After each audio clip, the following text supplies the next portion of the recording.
बारिश में गरीब बहू के घर अमीर सहेली। 5वीं कक्षा की मीरा और करीना हाथ पकड़कर स्कूल की रिसेस में खेल रही थी। आओ मिलो, सीलो सालो, कच्चा धागा, रेस लगा लो। आओ मिलो सीलो सालो, कच्चा धागा, रेस लगा लो। 10 पत्ते दौड़े, एक पत्ता कच्चा, हिरन का बच्चा। हिरन गया पानी में, पकड़ा उसकी नानी ने। नानी गई लंदन, वहाँ से लाई 2 कंगन। कंगन गए टूट, नानी गई रूठ। नानी को मनाएंगे, रसमलाई खाएंगे, रसमलाई अच्छी, उसमें पाई मच्छी। मच्छी में काटा, तेरा मेरा चाटा। आउच! बहुत जोर की मार दिया तूने करीना। आउच! तूने भी तो मारा पागल, मीरा की बच्ची। हे, मजा आता है ना यार इससे। हाँ यार, ये बात तो तूने बिल्कुल ठीक कही है। बारिश का मौसम हो रहा है, बारिश आने वाली है। मीरा के इतने कहते ही झमाझम बारिश होने लगती है। वाओ यार, बारिश आ गई। अब हम भीगेंगे, मजा करेंगे। उस कीचड़ वाले गड्ढे में चले कूदने, मजा आएगा। पर तेरी मम्मी ने तुझे डांटा तो तेरे कपड़े खराब हो गए। पर मेरी मम्मी तो कुछ नहीं बोलेंगी। अरे चल यार, मैं अमीर हूँ, मेरी मम्मी मुझे एक और ड्रेस दिला देंगी। हम चलते हैं। ये दोनों सहेलियां एक दूसरे का हाथ पकड़कर कीचड़ के पानी में बारिश में कूदने लगती हैं और बारिश के मजे लेती हैं। उन्हें बारिश का मौसम बहुत पसंद था। दोनों के बीच इतनी गहरी दोस्ती थी कि उनके बीच अमीर गरीब की दीवार नहीं थी।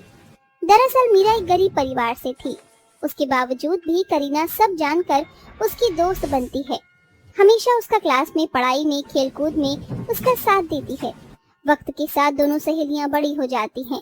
एक दिन कॉलेज की पार्टी के लिए तैयार होकर करीना मीरा के घर आकर कहती है, मीरा, ये क्या, तूने अभी तक सूट ही पहना हुआ है, तो तैयार क्यों नहीं हुई? पार्टी में जाना नहीं है क्या? जानती है ना, फेयरवेल पार्टी में सबको आना है। हाँ यार, पर मेरे पास अच्छे कपड़े नहीं है, ये तो तू जानती है ना सैंडल है, इसीलिए मैं नहीं जाना चाहती। पुराने कपड़ों में भी जाऊंगी तो मेरी बेइज्जती हो जाएगी, इसलिए मुझे नहीं जाना। अरे तो मेरे होते हुए ऐसा कैसे सोच सकती है? तू जानती है ना, तेरी सहेली तेरे कहते ही हर चीज ले आएगी। ये कपड़े क्या चीज हैं? चल तुझे मॉल से कुछ दिला कर लाऊं। ऐसा तैयार करूंगी कि सब देखते ही रह जाएंगे। ये कहते ही करीना उसे मॉल से अच्छे कपड़े दिलाकर पार्लर से रेडी कराती है, जहाँ उसकी काया ही पलट जाती है। देखा तो कितनी सुंदर लग रही है। कॉलेज में तेरा कोई मजाक भी नहीं उड़ा सकता, उल्टा लड़के तुझे देखकर तेरे दीवाने हो जाएंगे। वो तो है, क्योंकि ये सब मेरी बेस्टी करीना का कमाल है। अब जल्दी चल, वरना फेयरवेल पार्टी खत्म हो जाएगी, फिर कोई लट्टू भी नहीं होगा तुझ पर। दोनों फेयरवेल पार्टी में पहुंचती हैं कि निखिल और सम्राट मीरा को देखकर हैरान रह जाते हैं। ये तो अपनी कॉलेज की गरीब मीरा है ना, जरा देख तो, इसकी अमीर सहेली के कारण इसकी काया ही पलट गई। महंगी ड्रेस, महंगी सैंडल। हाँ भाई, अरे तू भूल गया क्या, इसकी अमीर सहेली ने इस पर पैसे खर्च किए हैं, तभी तो इतनी सुंदर दिख रही है। इन गरीब लोगों की फितरत ही ऐसी होती है, अमीरों के साथ दोस्ती कर बैठते हैं और उनके पैसे खाते हैं। बंद करो अपनी बकवास, बहुत बोल दिया तुम लोगों ने। ये बोलकर मीरा वहाँ से चली जाती है। ये देखकर करीना को बहुत गुस्सा आता है और वो उन दोनों को सबक सिखाती है, जिसके बाद वो दोनों माफी मांगकर पार्टी से चले जाते हैं और करीना मीरा भी पार्टी को एंजॉय करते हैं। वक्त गुजरता है, करीना अपनी पढ़ाई के लिए विदेश चली जाती है। दूसरी ओर मीरा की शादी गरीब केतन से हो जाती है, जहाँ वो बहुत खुश थी। फिर उसका बेटा डुग्गू उसकी जिंदगी में आता है, जो कि 1 साल का था। पर केतन की नौकरी का कोई ठिकाना नहीं था, उसके मालिक का काम ठप हो जाता है। फिर एक सुबह डुग्गू रो रहा था। अले अले अले, क्या हुआ मेरे प्याले छी डुग्गू को? अरे क्या हुआ बहू, लल्ला इतना रो क्यों रहा है? माँ जी, इसे भूख लगी है, शायद घर में कुछ खाने को भी नहीं है। क्यों ना मैं दाल चावल मिलाकर खिचड़ी बना लूं, हम सब भी वही खा लेंगे और डुग्गू भी। हाँ बहू, ये ठीक रहेगा, और थोड़ा ज्यादा पानी डालना ताकि रात तक काम चल जाए। माँ मुझे माफ कर दो, मैं घर का खर्चा सही से चला नहीं पा रहा, आपकी दवाई नहीं आ पा रही, और अब तो डुग्गू भी थोड़ा बहुत खाने लग गया। कोई बात नहीं बेटा, आज तू अपने मालिक से बात करना। केतन जी, आप खाना खाकर जाइएगा। नहीं मीरा, इतनी टेंशन है कि मैं चैन से बैठकर घर पर कुछ खा भी नहीं सकता। अच्छा, डुग्गू का ख्याल रखना। इतना कहकर केतन चला जाता है। फिर वो पानी वाली खिचड़ी बना देती है। दोपहर में सास बहू वही खाते हैं। खाते वक्त अचानक से मौसम बिगड़ जाता है और तेज बारिश होने लगती है, जिसके कारण उनके घर की छत से पानी टप टप करने लगता है और पानी मनोरमा की थाली में पड़ जाता है। हे भगवान, ये कैसे दिन देखने पड़ रहे हैं कि चैन से खाना भी नसीब नहीं हो रहा। अब बरसात की बूंदें हमें परेशान करेंगी। गरीबी से तो तंग ही हो गए हैं। माँ जी, इधर खाना खा लीजिए, मैं यहाँ पर पतीला रख देती हूँ, गीला नहीं होगा फर्श। शाम को केतन घर पर वापस आता है तो जगह जगह पतीले और बाल्टी रखा हुआ देखकर कहता है, ये क्या, अब हमें इस चीज से भी जूझना पड़ेगा। घर की मरम्मत के लिए भी 2-4 हजार तो चाहिए ही चाहिए। बहुत बदनसीब महसूस हो रहा है मेरा। केतन आप परेशान मत हो, बस कुछ दिन की कठिनाई है ये। घर में पैसे नहीं थे, मालिक से बहुत बोला तब जाकर उन्होंने मुझे 100 रुपए दिए हैं। अब तुम देख लो इसका क्या करना है।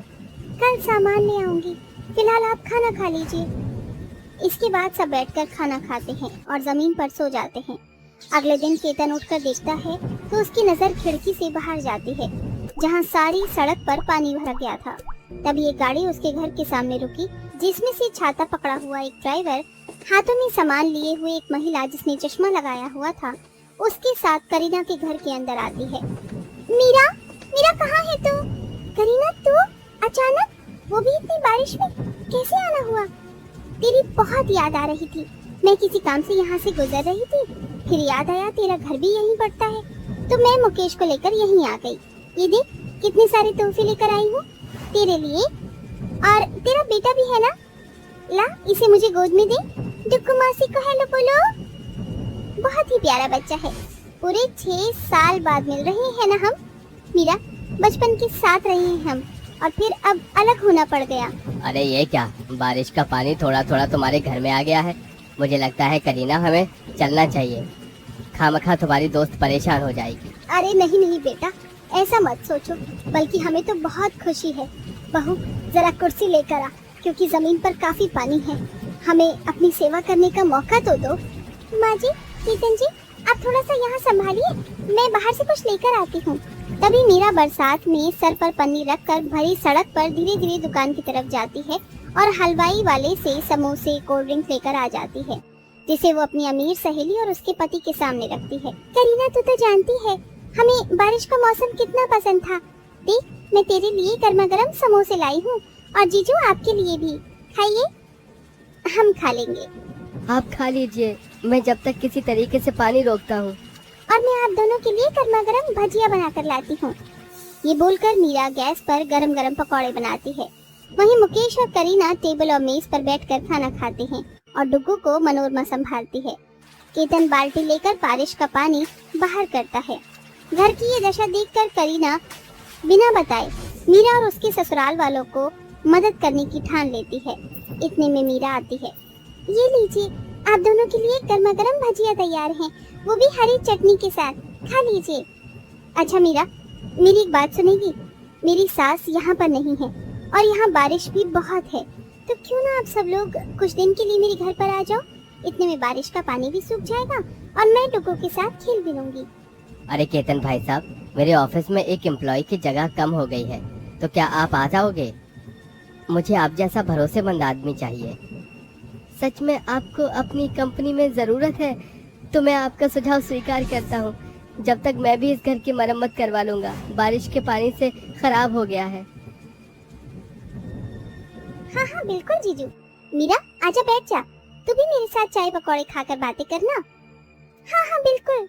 ये सुनकर दोनों सहेली खूब एक दूसरे से बहुत देर तक बातें करती हैं।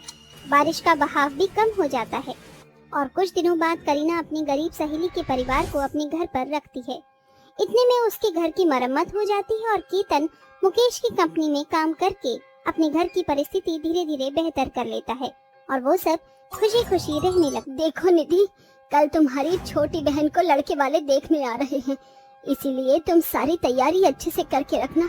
तुम जानती हो ना, तुम्हारी बहन के पहले भी कई सारे रिश्ते टूट गए हैं, लेकिन ये वाला रिश्ता बहुत ज्यादा खास है, इसीलिए तुम्हें मैंने यहाँ तुम्हारे ससुराल से बुला लिया है। अरे माँ, आप चिंता मत करो, मैं अपनी जिम्मेवारी समझती हूँ। काव्या का रंग काला था, जिसकी वजह से उसका एक भी रिश्ता तय नहीं हो पा रहा था। निधि और उसकी माँ कल्याणी इस बात से बहुत ज्यादा परेशान थे, लेकिन उन्होंने हार नहीं मानी थी। ये लीजिए, मेरी बहन काव्या ने अपने हाथों से गर्मा गर्म पकौड़े और नाश्ता तैयार किया है, खाइए, आपको बहुत अच्छे लगेंगे। अरे ये सब तो ठीक है, लेकिन ये तो बताओ तुम्हारी छोटी बहन कहाँ है? अमृता के कहने पर निधि कमरे में जाती है और अपनी बहन से कहती है, अरे ये क्या, अभी तक तैयार नहीं हुई? दीदी, मुझे बहुत ज्यादा डर लग रहा है, अगर उन लोगों ने मेरे रिश्ते के लिए मना कर दिया तो? ओहो, मेरी प्यारी बहन, कुछ नहीं होगा, तुम परेशान मत हो, सब कुछ ठीक हो जाएगा। निधि खुद अपने हाथों से अपनी छोटी बहन को तैयार करती है। काव्या बहुत काली थी, जिसकी वजह से इतना तैयार होने के बाद भी वो कुछ ज्यादा खास नहीं दिखाई देती। जैसे ही निधि काव्या को तैयार करने के बाद नीचे लेकर आती है, उसे देखते ही अमृता हैरान रह जाती है। हे भगवान, इतनी काली लड़की, अरे इतनी काली लड़की को मैं अपने घर की बहू कैसे बना सकती हूँ? ये सुनते ही काव्या की आंखों में आंसू आ जाते हैं। अरे आप इतनी समझदार होकर ये कैसी बातें कर रही हो? भगवान ने दुनिया में दो ही रंग बनाए हैं, एक काला और एक गोरा, फर्क क्या पड़ता है? अगर इंसान काला है तो अरे उसका दिल साफ होना चाहिए, ये बहुत जरूरी है। निधि की ये बातें सुनकर अमृता भी कुछ देर के लिए शांत हो जाती है, जिसके बाद अमृता को अपनी गलती का एहसास होता है और वो सभी से माफी मांगते हुए कहती है, रंग रूप में मैं भी काली ही हूँ, मैंने जो चीजें अपने लिए सहन की उसके बारे में मैं भूल ही गई थी और अभी मुझे समझ आया कि मैं कितनी बड़ी गलती करने जा रही थी। काव्या मुझे पसंद है और अब काव्या ही मेरे घर की बहू बनेगी। अमृता रिश्ता पक्का कर देती है, जिसके बाद कुछ ही दिनों में शादी की रस्में शुरू हो जाती हैं। देखते ही देखते वो दिन भी आ जाता है जिस दिन काव्या की शादी रोहित से होती है। काव्या से शादी करके रोहित उसे अपने घर ले जाता है और शादी के बाद काव्या की जिंदगी अच्छी खासी चलने लगती है। माँ जी, ये लीजिए आपका नाश्ता, और रोहित जी आपके नाश्ते के साथ ही आपका लंच समय से खा लीजिएगा। अरे बहू, जब से तू इस घर के अंदर आई है तूने पूरे घर को बहुत अच्छे से संभाला है, भगवान तुझे इसी तरह सलामत रखे। अमृता से आशीर्वाद लेने के बाद काव्या बहुत खुश होती है और खुशी खुशी रसोई में जाकर खाना बना रही होती है। तभी उसके फोन पर उसकी बड़ी बहन की कॉल आती है। अरे वाह, यकीन ही नहीं होता, आज इतनी सुबह सुबह तुमने मुझे याद किया, बताओ कोई बात है क्या? दूसरी तरफ निधि बहुत जोरों से रो रही होती है। निधि और रोते हुए कहती है, मेरी दुनिया उजड़ गई, मैं बर्बाद हो गई, सब कुछ चला गया, मेरा पति अब इस दुनिया में नहीं रहा। मैं विधवा हो गई हूँ, मेरी बहन, मैं विधवा हो गई हूँ। ये सुनते ही काव्या के हाथों से फोन छूट जाता है और वो रोने लगती है, जिसके बाद वो अपने परिवार के सभी सदस्यों को इसके बारे में बताती है। सबको बहुत अफसोस होता है, जिसके दौरान रोहित अमृता से कहता है, मेरी मानो तो तुम अपनी बहन के पास चले जाओ, उसे अभी तुम्हारी जरूरत है। आपने बिल्कुल सही कहा, मेरी बड़ी बहन ने हमेशा से मेरा साथ दिया है, आज उसे मेरी बहुत जरूरत है, मुझे उसके पास जाना चाहिए। काव्या अपना सामान पैक करती है और अपनी बहन के पास पहुंच जाती है। कुछ दिन उसके पास रुकने के बाद काव्या उसे अपने साथ अपनी ससुराल ले आती है। तुम्हारे साथ जो भी हुआ बहुत बुरा हुआ और काव्या बहू ने बहुत अच्छा किया जो तुम्हें यहाँ पर ले आई, यहाँ पर रहकर तुम्हारा दिल भी बहल जाएगा। मेरी जिंदगी तो बेरख हो गई है माँ जी, अब मैं आपको क्या बताऊं, मेरी बहन मेरा बहुत साथ दे रही है। लाओ, मुझे ये सारा सामान दे दो, मैं आपका सामान कमरे में रख देता हूँ। रोहित निधि का सारा सामान अपने कमरे के बराबर वाले कमरे में रख देता है, जिसके बाद निधि उसी कमरे में रहने लगती है। कुछ ही दिनों में निधि अपनी छोटी बहन के ससुराल में आकर अच्छे से रहने लगती है और सभी के साथ घुल मिल जाती है। ऐसा लगता है जैसे उसकी जिंदगी का गम धीरे धीरे जा रहा हो। तो वहीं निधि को मन ही मन रोहित भी पसंद आने लगता है, क्योंकि रोहित उसे हमेशा बहुत अच्छे से ट्रीट करता है। अरे ये क्या, इतना सा खाना खाओगे तो फिर तंदुरुस्त कैसे होगे? ये लो, एक रोटी एक्स्ट्रा खाओ। क्या बात है, आपने मुझे तो कभी एक्स्ट्रा रोटी नहीं दी। क्योंकि तुम पहले ही पेट भरकर खाना खा लेते हो, इसलिए तुम्हें जरूरत ही नहीं पड़ती कहने की। सभी लोग हंसी मजाक करके खाना खा रहे होते हैं, लेकिन ये हंसी मजाक कब दुखों के पहाड़ की तरह टूटने वाला था, किसी को इसका अंदाजा भी नहीं था। अब ना केवल निधि को रोहित पसंद था, बल्कि रोहित भी निधि की खूबसूरती और सुंदरता की तरफ खींचा जा रहा था। अब दोनों एक दूसरे के साथ टाइम भी स्पेंड करने लगते हैं। अच्छा, मैं छत पर जा रहा हूँ, अगर तुम्हें आना हो तो आ जाना। नहीं जी, मुझे तो अभी बहुत सारे काम करने हैं, पहले मैं सारे काम कर लूं, उसके बाद सोचूंगी। काव्या ऐसा कहकर घर के कामों में लग जाती है, तो वहीं रोहित छत पर पहुंच जाता है। छत पर पहले से ही निधि मौजूद थी। आ गए आप? आपका ही इंतजार था मुझे। निधि रोहित को ऐसा कहकर गले से लगा लेती है।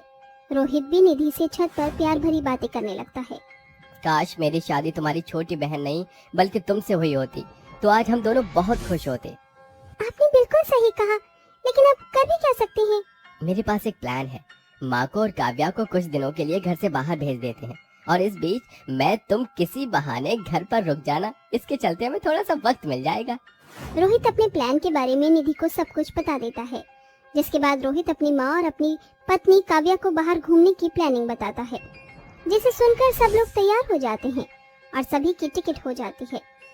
जाने वाले दिन अचानक से रोहित के लिए एक अर्जेंट मीटिंग के लिए कॉल आ जाता है, तो वहीं दूसरी तरफ निधि पैर में मोच आने का बहाना बना देती है। मुझसे बिल्कुल भी चला नहीं जा रहा। मुझे तो आज ही बहुत जरूरी मीटिंग के लिए जाना है। अगर ऐसी बात है तो हमें कहीं नहीं जाना चाहिए। अरे नहीं काव्या, तुम माँ के साथ निकलो, मैं पीछे से तुम्हारी बड़ी बहन का पैर डॉक्टर को दिखाने के बाद उसे अपने साथ ले आऊंगा। रोहित की बात मानकर काव्या अमृता के साथ चली जाती है। उनके जाने के बाद निधि और रोहित एक दूसरे को गले से लगा लेते हैं और बहुत खुश होते हैं। उस दिन वो पूरा दिन साथ में रहते हैं। रात को रोहित अपने हाथों से निधि के लिए खाना बना कर लाता है। अरे मेरी जान, देखो मैंने अपने हाथों से तुम्हारे लिए खाना बनाया, ये लो मेरे हाथों से खाओ। रोहित अपने हाथों से निधि को खाना खिला रहा होता है कि तभी अचानक से घर पर काव्या आ जाती है और वो अपने कमरे का दरवाजा खोल कर देखती है। उसके हाथों में उसके सूटकेस होते हैं। अपनी बहन और अपने पति को एक साथ उसी कमरे में देख काव्या की आंखों में आंसू आ जाते हैं। वाह बहन वाह, तुमने तो एक बार भी अपनी छोटी बहन के बारे में नहीं सोचा और मेरी सौतन बनने चली। मुझे तो बहुत दिनों से तुम्हारे ऊपर शक था, लेकिन मैंने कभी तुमसे कुछ नहीं कहा क्योंकि मैं तुम्हें रंगे हाथ पकड़ना चाहती थी। तभी वहां अमृता भी आ जाती है और कहती है, ये सब क्या बदतमीजी है रोहित, मैंने तुम्हारे बारे में ये कभी सोचा भी नहीं था। तुम इतने गिरे हुए होगे, तुम्हें तो अपना बेटा कहते हुए भी मुझे शर्म आती है। ये सब सुनकर रोहित अपनी नजरों में गिर जाता है और उसे अपनी गलती का पछतावा होता है। वो फौरन अपनी माँ और अपनी पत्नी के पैरों में गिर जाता है। मुझे माफ कर दो काव्या, मैं भटक गया था, आइंदा ऐसी गलती कभी नहीं करूंगा, मुझे माफ कर दो। रोहित को माफी मांगते हुए देख निधि भी अपनी बहन और उसकी सास से माफी मांगती है, जिसके बाद निधि अपना सामान पैक करके अगले ही दिन वहां से चली जाती है।